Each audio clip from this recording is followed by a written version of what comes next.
Hi guys, welcome to channel dear mass. Present అయితే మన ఎన్టీఆర్ గారు నటిస్తున్న మూవీ దేవరా. అయితే మూవీ స్టోరీ గురించి చాలా డౌట్స్ ఉన్నాయి. మనకు మూవీ ఏ విధంగా ఉండబోతుంది, స్టోరీ ఏ విధంగా ఉంటుంది, మన ఎన్టీఆర్ గారు ఏ విధంగా కనిపిస్తున్నారు అని చాలా డౌట్స్ ఉన్నాయి.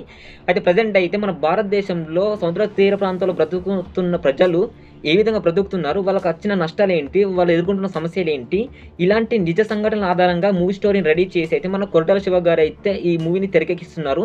ట్రూ బేస్డ్ స్టోరీస్ నుంచే ఈ మూవీ స్టోరీ అయితే తెరకెక్కబోతుంది. అండ్ మన ఇంకో విషయం ఏంటంటే, మనకు ఎన్టీఆర్ గారు మనకు దేవర మూవీలో డబుల్ సీన్గా కనిపించబోతున్నారని, తండ్రి కొడుకుల్లో కనిపించబోతున్నారని, అండ్ మన ఎన్టీఆర్ గారి పేరు దేవర మూవీలో దేవగా ఉంటుందని, భైరవగా ఉంటుందని చాలా రూమర్స్ అయితే క్రియేట్ చేస్తున్నారు. ఇవేవి నమ్మకండి, అవన్నీ జస్ట్ రూమర్స్ మాత్రమే. మన ఎన్టీఆర్ గారు అయితే పార్ట్ 1 నుంచి పార్ట్ 2 ఎండింగ్ వరకు ఒక్కరిగానే కనిపించబోతున్నారు.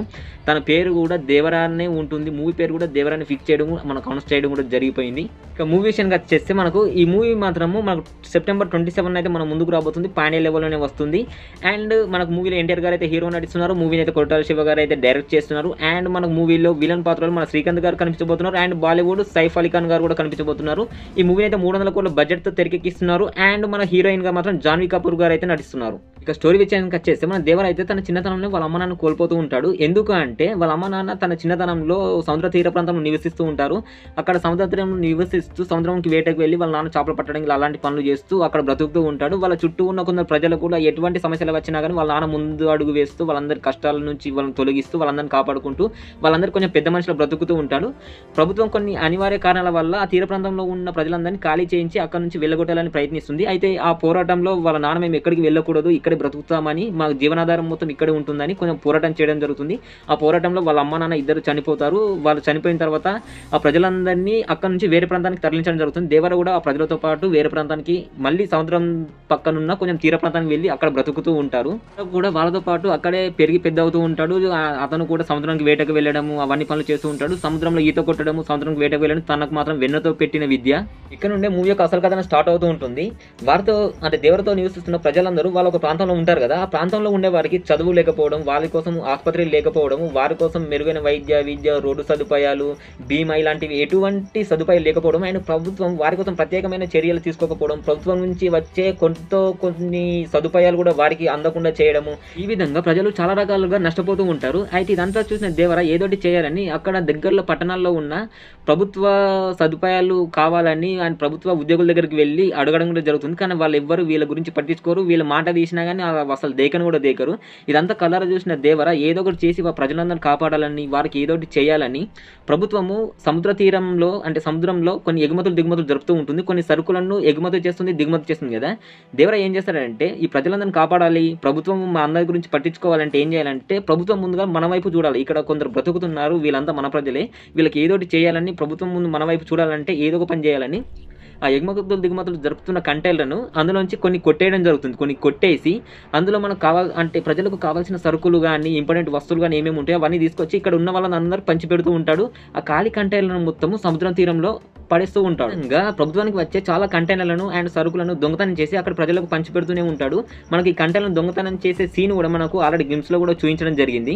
ఇప్పుడు ప్రభుత్వము అంటే గవర్నమెంట్ ఆఫీసర్లు వచ్చే సరుకులన్నీ ఏమవుతున్నాయి అన్న కంటైనర్లు ఏమవుతున్నాయని కొంచెం ఎంక్వైరీ చేయడం జరుగుతుంది. ఆ ఎంక్వైరీలో మన దేవరాన్ని వాటిని కొట్టేస్తున్నాడు, అక్కడ ఉన్న ప్రజలందరికీ పంచి పెడుతున్నాడని తేలుతుంది. అప్పుడు అరెస్ట్ చేయడానికి పోలీసులు కొందరు ప్రభుత్వ ఆఫీసర్లు కూడా మొత్తం కలిసి ఆ తీర ప్రాంతానికి అయితే వెళ్తారు దేవరాన్ని అరెస్ట్ చేయడానికి. పోలీసులు అక్కడికి వచ్చి దేవరాన్ని తన ఫ్రెండ్స్ ని అరెస్ట్ చేసే టైంలో అక్కడ ఉన్న ప్రజలను కూడా కొంచెం కొట్టి చిత్రహింసలు అయితే పెడతారు. ఇక్కడే మనకు సరిగ్గా విలన్ ఎంట్రీ ఉంటుంది. ఆ విలన్ వచ్చి ఏం చేస్తారంటే తనకు ప్రభుత్వము ఒక నోటీస్ ఇచ్చిందని, ఆ నోటీస్లో ఏముందంటే ఆ తీర ప్రాంతంలో ఉన్న ప్రజలు మొత్తము అక్కడ నుంచి ఖాళీ చేసి వలస వెళ్ళిపోవాలని, ఆ ప్రాంతం మొత్తం తన హ్యాండ్ ఓవర్లో ఉందని. ఆ హ్యాండ్ ఓవర్లో ఎందుకుందంటే ప్రజెంట్ మన భారతదేశ భూభాగంలో మంచినీరు మొత్తం తగ్గిపోతుంది, తాగడానికి నీరు అయితే దొరకడం లేదు. సముద్రంలో చాలా నీరు ఉంటుంది కానీ అది ఉప్పుగా ఉంటుంది కదా, ఆ ఉప్పు నీటిని మంచి నీటిగా మలిచి ప్రజలందరికీ అందిస్తున్నట్లు ఒక ఫ్యాక్టరీలు అక్కడ నిర్మిస్తున్నట్లయితే మన ప్రభుత్వం నోటీస్ ఇచ్చి ఆ బిజినెస్ మ్యాన్లకు అయితే హక్కు అధికారం అయితే ఇవ్వడం జరుగుతుంది. ఇక్కడ విలన్ మైండ్ సెట్ ఏంటంటే ఆ ఉప్పు నీటిని మొత్తం మంచినీటిగా మార్చి ప్రజలకు 5 రూపాయలకు దొరికి బాటలు 50 రూపాయలకు 100 రూపాయలకు అమ్మచ్చు అని తన హ్యాండ్ ఓవర్లో ఉంటుంది. ప్రభుత్వం మొత్తం తన గుప్పెల్లోకి వస్తుందని తిను ఆ ఫ్యాక్టరీ నిర్మించడానికి అక్కడికి రావడం జరుగుతుంది. ఇదంతా ఈ సిచ్యువేషన్ మొత్తం మనకు దేవరకి అర్థమైపోతుంది. తనకి ఇలా అరెస్ట్ అయ్యి జైలుకి వెళ్ళిందంటే ఆ ప్రజలందరూ అనామికులు అయిపోతారు, వాళ్ళకంటూ ఏమీ ఉండదు, వాళ్ళకు అంటూ ఒక జీవన ఆధారం ఉండదు, భూమి ఉండదు, ఇల్లు ఉండదు, ఏముండదని అర్థమైపోయి తను అరెస్ట్ కాకుండా అక్కడ నుంచి తప్పించుకోవాలి, లేకుంటే వాళ్ళందరినీ చంపేయాలని డిసైడ్ అవుతాడు. అప్పుడే దేవర అక్కడ ఉన్న పోలీసులను పోలీసులను, అక్కడ ఉన్న బిజినెస్‌లను అండ్ రౌడీలను అందరిని కొట్టి గవర్నమెంట్‌కి మన దేవర ఎదురు తిరుగుతాడు. ఇక ఇక్కడ మనకు ఇంటర్వ్యూ అయితే ఇవ్వడం జరుగుతుంది. ఇక సెకండ్ హాఫ్‌లో మన దేవర ఒక డిమాండ్‌లు రాస్తాడు. ఖచ్చితంగా మేము ఇక్కడ నుంచి వెళ్ళిపోవాలంటే, ఈ ప్రాంతం నుంచి మేము వెళ్ళిపోవాలంటే మాకంటూ ఒక ఇల్లు నిర్మించాలి అండ్ మాకంటూ కొంచెం భూమి కేటాయించాలి అండ్ మాకు రోజువారీ కూలీగా మాకు పని ఇవ్వాలి. కొన్ని బీమా సంస్థలు కూడా మా కోసం ఏర్పాటు చేయాలి. అలాగైతే మేము ఈ ప్రాంతాన్ని ఖాళీ చేస్తాము అని అయితే ప్రభుత్వానికి ఒక డిమాండ్ రాయడం జరుగుతుంది. ఈ డిమాండ్‌కు ప్రభుత్వాలు మాత్రం అస్సలు ఒప్పుకోవు. ఎలాగైనా ప్రజలను ఆ ప్రాంతం నుంచి ఖాళీ చేయించాలని బిజినెస్ మ్యాన్లు, ప్రభుత్వం రెండూ కలిసి వాళ్ళని చిత్రహింసలు పెట్టడం స్టార్ట్ చేస్తారు. ఇదంతా చూసిన దేవర ఏదోటి చేయాలని ప్రభుత్వం ఆస్తులు ఎక్కడైతే మన బిజినెస్ మ్యాన్ల చేతిలో ఉంటాయో వాటిని ధ్వంసం చేయడం మొదలు పెడతాడు. ఇదంతా గమనించిన గవర్నమెంట్ దేవరను ఎలాగైనా పట్టుకొని తను చంపేయాలని ఆ సముద్ర తీర ప్రాంతాల్లో మొత్తం వెతకడం స్టార్ట్ చేస్తారు. మన దేవర మాత్రం ఆ సముద్రం లోపలనే దాగి ఉంటాడు. ఎక్కడ తీర ప్రాంతాలను వెతికిన మాత్రం అస్సలు దొరకడు. మన విలన్ ఏం చేస్తారంటే దేవర ఎక్కడికో పారిపోయాడని కరెక్ట్ అదే సమయంలో వారిని ఎలాగైనా ప్రజలందరినీ చంపేయాలి, వాళ్ళ ఇండ్లు మొత్తం ధ్వంసం చేయాలని కొంత రౌడీ షీటర్లను రాత్రిపూట ఆ ప్రాంతానికి పంపించడం జరుగుతుంది. ఈ విషయం తెలుసుకున్న దేవర వారి దగ్గరికి వచ్చి వాళ్ళని అడ్డుకొని అక్కడికి వచ్చిన ప్రతి ఒక్కరిని ఘోరంగా అంటే ఘోరంగా నరికి చంపడం మొదలు పెడతాడు. తన నరికే నరకుడుకు అక్కడ సముద్ర తీరం ఉంటుంది కదా, తీరం అలలు వస్తాయి కదా, ఆ తీర ప్రాంతంలో నీరు మొత్తం ఎర్రగా రక్తంతో రెడ్గా మారిపోతుంది. మనకి ఈ సీన్ కూడా నరికే సీను అండ్ సముద్రం ఎర్రగా మారుతుంది చూడు, ఈ సీన్ కూడా మనకు ఆల్రెడీ గ్లిమ్స్లో చూపించడం జరిగింది. చాలా మంది ఎర్ర సముద్రం అంటే ఎర్రగా ఉంటుందని అనుకుంటున్నారు. ఎర్రగా ఉండడం కాదు, తన నరకుడుకు ఆ రక్తము అలలు మొత్తం అక్కడ ఎర్రగా నిండిపోయి ఎర్ర సముద్రంగా మారిపోతుంది అన్నట్టు. ఫైట్ సీన్ మాత్రం నెక్స్ట్ లెవెల్ ఉండబోతుంది. మనం ఆల్రెడీ కిల్ మూవీలో చూసాము, అలా ఆ మూవీలో మనకు రక్తపాతం ఏ విధంగా చూపిస్తున్నారో ఈ మూవీలో మనకు ఆ రక్తపాతము నెక్స్ట్ లెవెల్ చూపించబోతున్నారు. మన ఎన్టీఆర్ గారి నుంచి ఇలాంటి ఫైట్ సీన్స్ మనం అస్సలు ఎక్స్పెక్ట్ చేయలేము, చాలా రేర్గా చూస్తాము. అలాంటి ఫైట్ సీన్ అయితే మనకి దేవర మూవీలో అయితే కనిపించబోతుంది. ఫైట్ సీన్ అయిపోయిన తర్వాత ప్రజలందరినీ అయితే కాపాడుకుంటాడు, తన ప్రాంతాన్ని మొత్తం కాపాడుకుంటాడు. ప్రభుత్వం కూడా తన డిమాండ్స్కి ఒప్పుకుంటుంది. ప్రభుత్వం కూడా దిగి వచ్చి తన డిమాండ్స్కి ఒప్పుకొని అక్కడ ఉన్న ప్రజలందరికీ మంచి చేస్తామని హామీ ఇస్తుంది. తన ప్రాంతాన్ని కాపాడుకున్నాడు. సరిగ్గా అదే టైంలో మన దేవరకు ఒక ఫోన్ వస్తుంది. అదేంటంటే మళ్ళీ విలనే చేస్తాడు.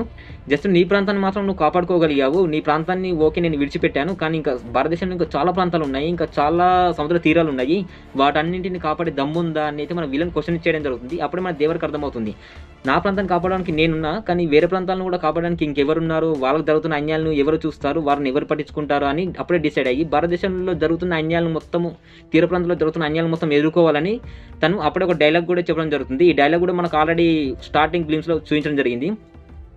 అప్పుడప్పుడు ధైర్యానికి కూడా తెలియాలి, అవసరానికి మించి ఉండకూడదని, భయానికి కూడా తెలియాలి, తను రావాల్సిన సమయం వచ్చింది, వస్తున్నా అని చెప్తాడు. ఇక్కడ మనకు మూవీ ఎండ్ అనేది ఇవ్వడం జరుగుతుంది. ఇక్కడ నుంచి మనకు కంక్లూజన్ అండ్ పార్ట్ 2లో చూపించబోతున్నారు. స్టోరీ అయితే ఈ విధంగా ఉంటుంది గైస్. అండ్ ఇంకోటి ఇంపార్టెంట్ మ్యాటర్ ఏంటంటే ఈ మూవీలో చాలా విజువల్స్ కానీ ఎలివేషన్స్ కానీ చాలా ఇవ్వబోతున్నారు. అండ్ వాళ్ళ నాన్న చనిపోయేటప్పుడు తనకు ఒక మాట ఇవ్వడం, అంటే ప్రజలను కాపాడుతున్నట్టు, కాపాడాలి నువ్వు అని ఒక మాట ఇవ్వడం, అలాంటి సీన్స్ కానీ, వాళ్ళ అమ్మ కోరికలు కానీ. అండ్ హీరోయిన్ టాపిక్ అయితే నేను ఏం చెప్పలేను, హీరోయిన్ కూడా తన ప్రాంతంలో జీవిస్తూ ఉంటుంది, తన ఇద్దరు లవ్ చేసుకుంటారు, సీన్స్ కూడా మన లవ్ స్టోరీ కూడా చూపించబోతున్నారు. And elevations, fight scenes and కొన్ని సముద్ర విజువల్స్ కూడా నెక్స్ట్ లెవెల్లో చూపించబోతున్నారు. అండ్ మన హీరో ఎలివేషన్స్ కానీ కొన్ని ఫైట్ సీన్లు నేను ఇంకా కొన్ని ఎక్స్పెక్ట్ చేయలేను, ఇక్కడ ఉంటాయి అని ఖచ్చితంగా మనం చెప్పలేము. ఎందుకంటే మనం ఏం కొట్టాల శివ కాదు కదా, నేను కొంచెం గెట్ చేసి చెప్తున్న స్టోరీ మాత్రమే. కొన్ని ఫైట్ సీన్లు ఉంటాయి అండ్ సముద్ర తీరంలో కూడా కొన్ని పోరాటాలు జరుగుతాయి. అండ్ తన ప్రజలను కాపాడుకోవడానికి సముద్రంలో కూడా కొన్ని సీన్స్ చేయడం కూడా జరిగింది. ఆ సీన్స్ మాత్రం మనకు అయితే మూవీలో చూపిస్తున్నారు. కొన్ని ఎలివేషన్స్ కానీ విజువల్స్ కానీ నెక్స్ట్ లెవెల్ ఉండబోతుంది. మూవీ మాత్రం నెక్స్ట్ లెవెల్ ఉంటుంది. ఖచ్చితంగా మూవీ 1000 కోట్లు ఖచ్చితంగా కొడుతుంది. అండ్ పార్ట్ 2 పైన ఇంకా నెక్స్ట్ లెవెల్ అంచనాలు పెరుగుతాయి. ఎందుకంటే జస్ట్ తన ప్రాంతం కోసం అంతం చేసిన వాడు భారతదేశంలో ఉన్న ప్రాంతాలన్నిటి కోసం ఇంకా ఎంత చేస్తాడు, ఏం చేస్తాడు, ప్రభుత్వాలను ఏం చేస్తాడు, ఇంటర్నేషనల్ స్థాయిలో ఏం చేస్తాడు అనేది మనకు పార్ట్ 2లో చూపించబోతున్నారు. ప్రజెంట్ అయితే ఇది గైస్ దేవర్ మూవీ స్టోరీ. నేను గెస్ చేసిన స్టోరీ మాత్రమే, ఖచ్చితంగా ఇదే ఉంటుందని కాదు, కానీ ఖచ్చితంగా ఈ విధంగా ఉంటుందని మాత్రం ఒక గెస్సింగ్ మాత్రమే.